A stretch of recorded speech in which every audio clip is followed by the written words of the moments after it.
வணக்கம் மக்களே, சற்றுமுன் கிடைத்த தகவல் ஒன்றை பார்க்க போகிறோம். இந்த கட்சிகளுடன் விஜய் கூட்டணி வைப்பது உறுதி, வரும் தேர்தலில் வெற்றி வெற்றி திடீர் தகவல். இந்த ஒரு தகவலை பற்றி தான் நாம் பார்க்க போகிறோம்.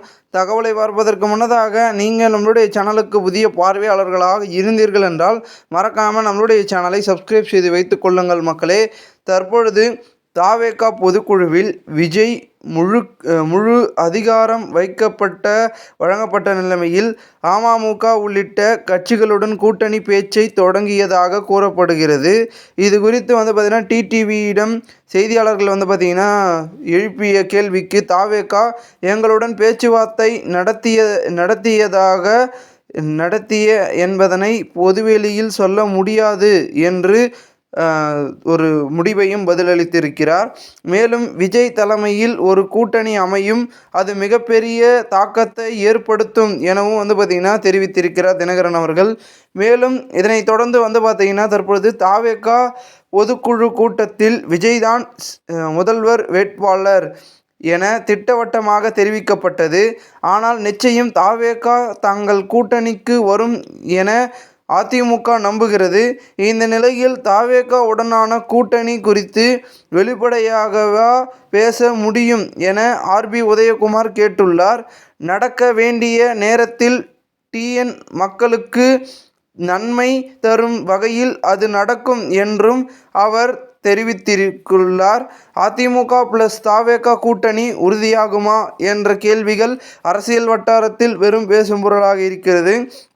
இது ஒரு பக்கம் இருந்து கொண்டிருக்க, தற்பொழுது தாவேகாவும் அடுத்தடுத்து அவர்களுடைய பார்த்திங்கன்னா அரசியல் பயணத்தை தீவிரமாக பார்த்திங்கன்னா நடத்தி கொண்டிருக்கிறார்கள். இந்த ஒரு நோக்கத்தில் இருக்க விஜய் அவர்கள் சனிக்கிழமை தோறும் பார்த்திங்கன்னா சுற்றுப்பயணம் பார்த்திங்கன்னா செய்து கொண்டிருந்தார்.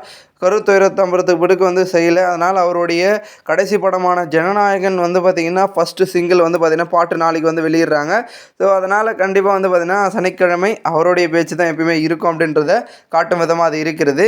இன்னொரு பக்கம் அரசியல் ரீதியாக தாவேகா பொதுக்குழுவில் சிஎம் ஸ்டாலினை விஜய் கடுமையாக தாக்கி பேசியுள்ளார்.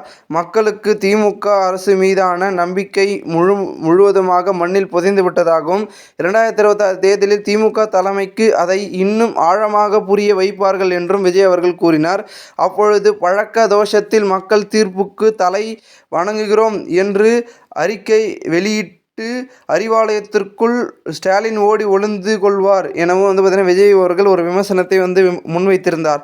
இதன் மூலமாக என்ன தெரிகிறது, அவர்கள் தோல்வியை பார்த்திங்கன்னா திமுக தோல்வி அடைவதற்கு பார்த்திங்கன்னா சூழலை தாவேகா ஏற்படுத்திவிடும். தாவேகா வெற்றியை பார்த்திங்கன்னா நாடி சென்றுவிடும்.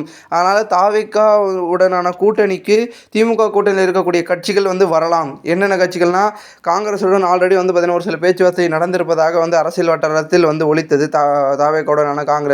ஸோ அந்த கட்சியும் வரலாம். அதன் பிறகு பார்த்திங்கன்னா விசிகாவுடன் பார்த்திங்கன்னா ஒரு சில கூட்டணி அழைப்புகள் இருப்பதாகவும் அந்த கட்சி வருவதற்கான வாய்ப்புகள் இருக்கிறது. மேலும் பார்த்திங்கன்னா தேமுதிக இன்னும் எந்த கட்சியுடன் கூட்டணி அப்படின்றத ஒன்றும் எடுக்காமல் இருக்கிறாங்க. அடுத்தது பாமகவும் இன்னும் எந்த கட்சியுடன் கூட்டணி அப்படின்றத முடிவு செய்யாமல் இருந்து கொண்டிருக்கிறார்கள். ஸோ இதனால் பார்த்திங்கன்னா அதிமுக மற்றும் தாவேகா மற்றும் இந்த அனைத்து கட்சிகளும் சேர்ந்தால் கண்டிப்பாக தமிழகத்தில் வெற்றி என்பது உறுதி. அமமுக ஒரு பக்கம் வரப்போகுதான் பார்த்திங்கன்னா பேச்சுக்களும் போயிட்டுருக்கு இந்த கூட்டணியில். ஸோ கண்டிப்பாக பார்த்திங்கன்னா 2026 தேர்தலில் பெரும் விதத்தில் மாற்றம் ரீதியிலான அரசியலை முன்னெடுக்கப் போகிறார்கள். மக்களுக்கான ஒரு நல் கூட்டணியாக அமையப் போகிறது என்பது இதன் மூலமாக தெரிகிறது. பொறுத்திருந்து பார்ப்போம் என்ன நடக்கிறது என்பதை. மேலும் இந்த ஒரு தகவலை குறித்த பொதுமக்கள் உங்களுடைய கருத்துக்களை கூறுங்கள். இதுபோன்று நீங்கள் அரசியல் சார்ந்த நிகழ்வுகளாம் தினசரி தெரிந்து கொள்ள நம்மளுடைய சேனலை சப்ஸ்கிரைப் செய்து வைத்துக் கொள்ளுங்கள். நன்றி, வணக்கம் மக்களே.